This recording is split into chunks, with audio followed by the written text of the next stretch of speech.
Assalamualaikum warahmatullahi wabarakatuh. Selamat pagi anak-anak. Hari ini kita akan mempelajari tentang teks prosedur.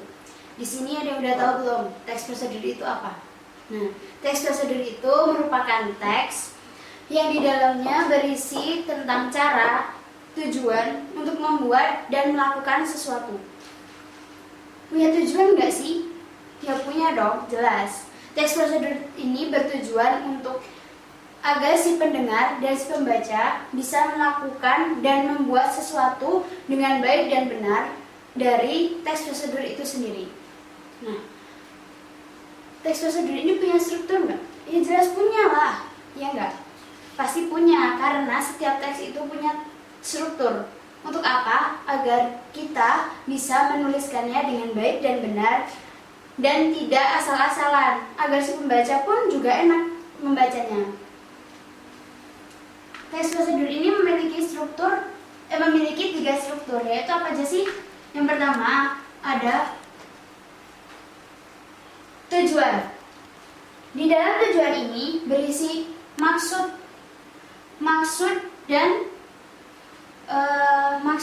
dan tujuannya. Untuk maksud dan tujuan pembuatan teks prosedur itu. Yang kedua ada langkah-langkah.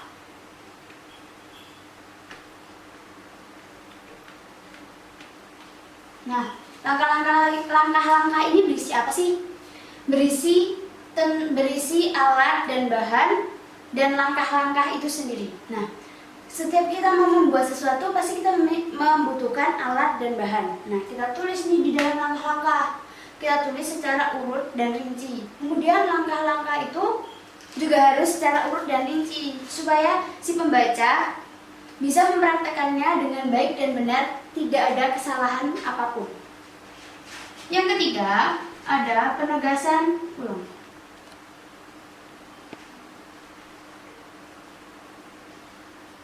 Penegasan ulang ini berisi penutup.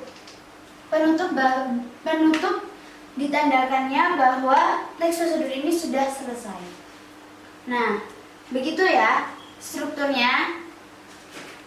Kemudian teks prosedur ini memiliki ciri-ciri. Kenapa ya harus ada ciri-ciri? Ya supaya kita ini bisa mengetahui secara cepat bahwa itu teks prosedur dan itu teks eksplanasi. Pasti beda ya, ada bedanya. Nah, itu adalah manfaat dari ciri-ciri. Apa aja sih? Ya, yang pertama, ciri-ciri teks prosedur itu jelas. Menggunakan kalimat imperatif. Kalimat imperatif ini identik dengan tanda seru. Misalnya, contoh kalimat imperatif.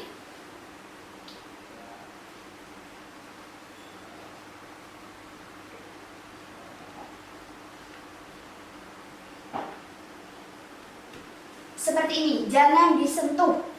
Itu merupakan kalimat perintah atau kalimat imperatif. Yang kedua, menggunakan kata kerja aktif. Kata kerja aktif itu ditandai dengan awalan mem. Misalnya membuat, membuka, memotong, pasti ada di teks prosedur.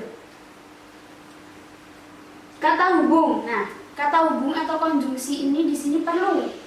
Misalnya setelah itu, kemudian, selanjutnya, itu sangat penting ya. Konjungsi tadi itu juga merupakan urutan waktu. Setelah itu merupakan urutan waktu juga. Dan yang terakhir adalah menggunakan kalimat langsung dan tidak langsung. Kemudian apalagi sih selain ciri-ciri? Juga ada macam-macam. Nah, teks prosedur ini tidak hanya satu. Dia memiliki 3 macam teks prosedur. Yang pertama, ada teks prosedur sederhana. Apa sih itu teks prosedur sederhana? Kenapa dikatakan sederhana?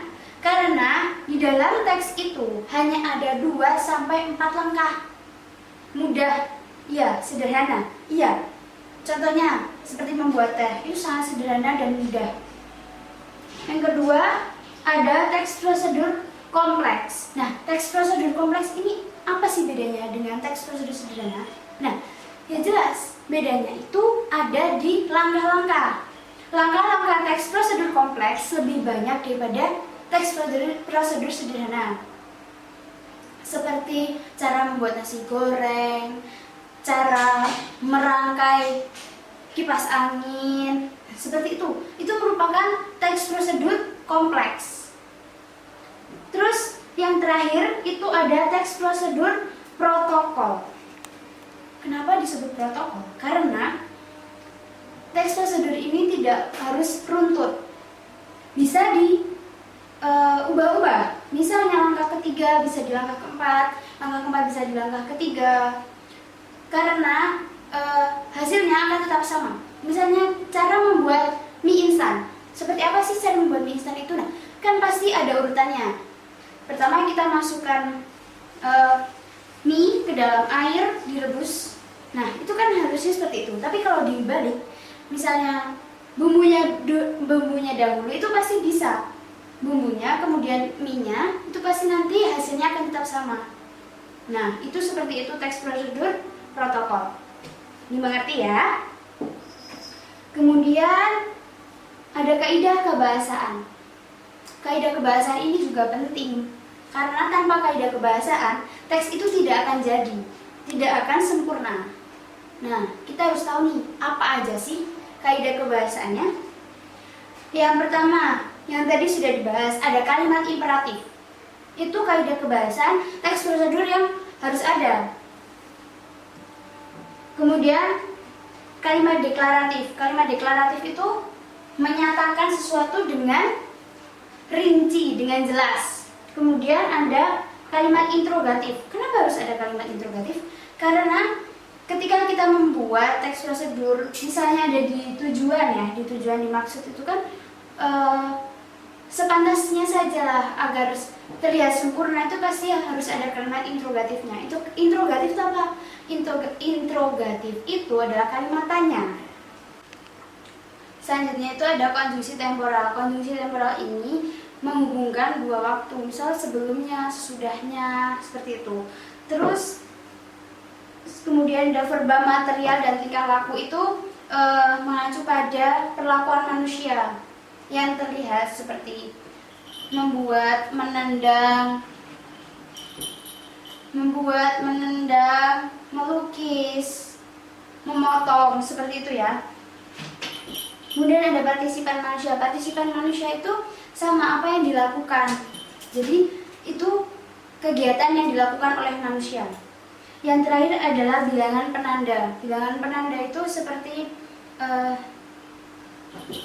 ini, itu, dan sebagainya. Nah, itu tadi ya anak-anak seluruh rangkaian dari teks prosedur. Selanjutnya kalian harus bisa membuat teks prosedur berkelompok atau sendiri-sendiri ya, pastinya sendiri-sendiri dong. Hanya membuat teks prosedur saja. Terserah kalian mau membuat teks prosedur sederhana atau teks prosedur kompleks. Keduanya boleh atau hanya satu saja juga boleh. Kemudian besok harus dipresentasikan di depan dengan caranya mempraktekkan di depan agar seluruh teman-teman tahu bagaimana sukses atau tidak sih teks prosedur kalian ini, benar atau tidak sih urutannya. Seperti itu ya anak-anak. Nah, sekarang kita akan mempelajarinya kaidah kebahasaan dan ciri-ciri kebahasaan dan struktur teksnya secara berkelompok. Jadi setiap kelompok harus menunjuk perwakilan siapa yang akan mendapat materi, ciri-ciri siapa yang akan mendapat materi, kaidah siapa yang akan mendapat materi struktur, kemudian nanti bergantian ke kelompok lainnya. Seperti itu ya anak-anak. Itu akan dilakukan setelah ini, setelah istirahat.